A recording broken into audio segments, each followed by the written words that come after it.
Peroxisomes are very sturdy. They have to be. All day long, they have to burn up fats and detoxify poisons. But they have a specific weakness, an Achilles heel, if you will, and that is phthalates. Phthalates are the chemicals that are added to plastics to make them more flexible. Phthalates give us products like styrofoam cups, Ziploc bags, Tupperware containers, plastic-wrapped foods, plastic-lined milk and juice cartons, and, of course, plastic water bottles. Plastic water bottles can be the worst offenders, because the more pure the water, the more phthalates will leach into it from the plastic bottle.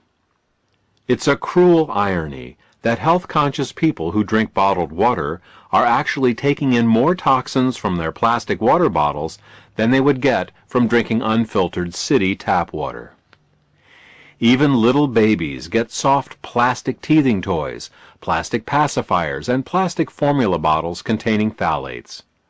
Phthalates are also found in clothing, toys, cosmetics, perfumes, nail polishes, hairsprays, skin creams, mosquito repellents, toothbrushes, car interiors, hoses, paints, vinyl, sealants, adhesives, and the list goes on. Look around you. Phthalates are everywhere. Now, if these phthalates were to stay in their host products, life would be fine, but they don't. You see, phthalates aren't chemically bound to the materials they are added to. They leak into our water, into juice, into milk, and into the foods they are supposedly protecting. They leak out of the clothes we wear and pass into our bodies through our skin. They off-gas from our floors, walls, cars, and furniture, and migrate into our lungs. Once in our bodies, phthalates wreak havoc with our endocrine system, cause birth defects and cancer, damage our mitochondria and liposomes, and, most relevant to this presentation, phthalates poison our peroxisomes.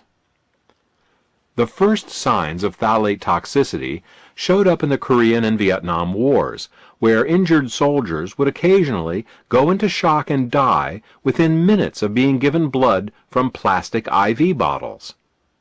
Before that time, blood was stored in glass bottles, but in 1948, with the invention of plastic blood storage bags, the military abandoned the storage of blood in glass bottles since they were too easily broken in a wartime environment.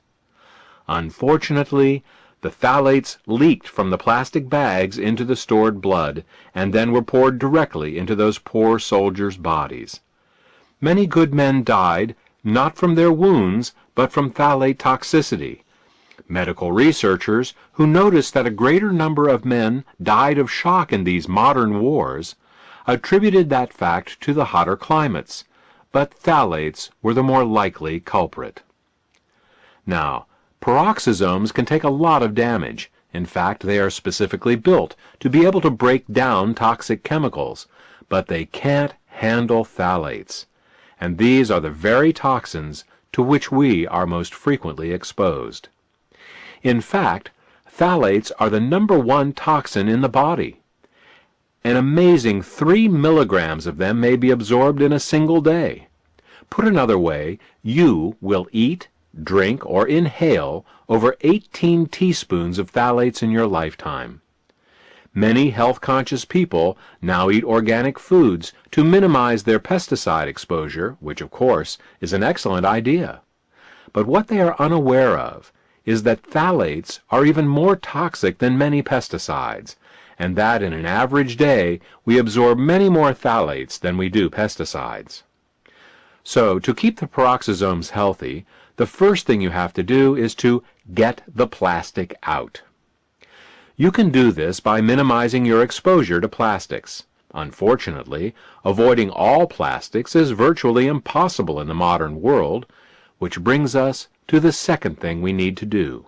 We need to actively remove the phthalates from our bodies. This can be accomplished in 2 ways. The first method is to take regular saunas. A certain amount of phthalates can be removed with a good old-fashioned sweat, and this is something each of us should be sure to do at least once a month. Unfortunately, this can only get rid of the phthalates that are in the skin and fat. To get the phthalates out of the deeper internal organs, we need to employ another technique.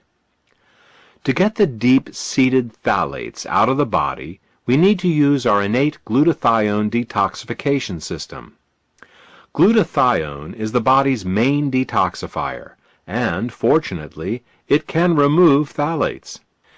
Outside of detoxifying poisons, the main function of the peroxisomes is to burn fat.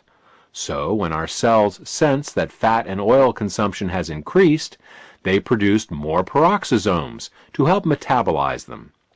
Likewise, if they sense that less fats and oils are being consumed, they decrease in number.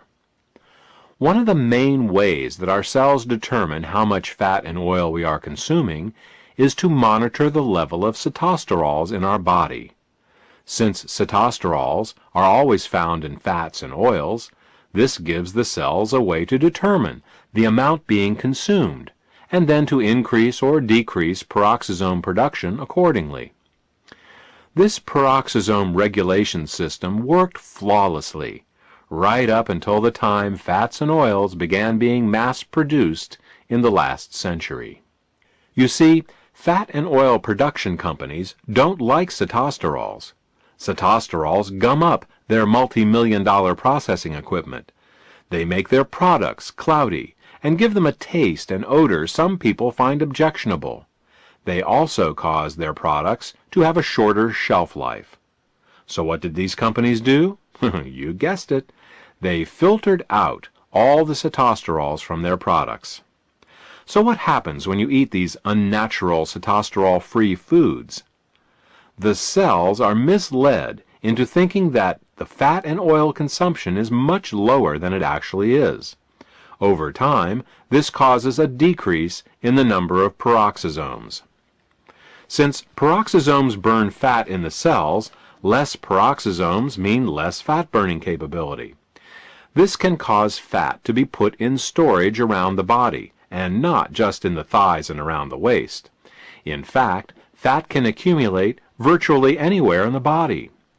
When fat accumulates in the arteries, it is called atherosclerosis. Fat accumulation under the skin is called cellulite. Fat can and does accumulate in every organ, including the heart, brain, lungs, nerves, liver, bone marrow, and the spleen, to name but a few. So, what can we do?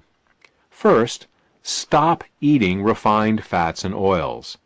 In this manner, your cells won't be blindsided by fats and oils they can't sense. Second, consider increasing your intake of cetosterols. This way, you can stimulate the production of more peroxisomes and start the process of burning all that accumulated fat out of your body. According to the Centers for Disease Control, 57% of Americans are overweight, and nearly 1/4 of our population is clinically obese. Detoxification, diet, exercise, and peroxisomes. A complete weight loss program must take all 4 of these subjects into consideration. So, let's recap. Every cell has peroxisomes in them, whose job it is to burn fat and detoxify poisons. Peroxisomes are under continual attack by the most common of all poisons in the human environment, phthalates.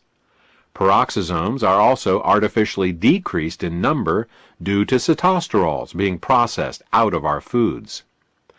The decreased number of peroxisomes in our cells can lead to fat deposition in all the organs of our bodies, as well as an accumulation of many chemical toxins that the peroxisomes would otherwise neutralize.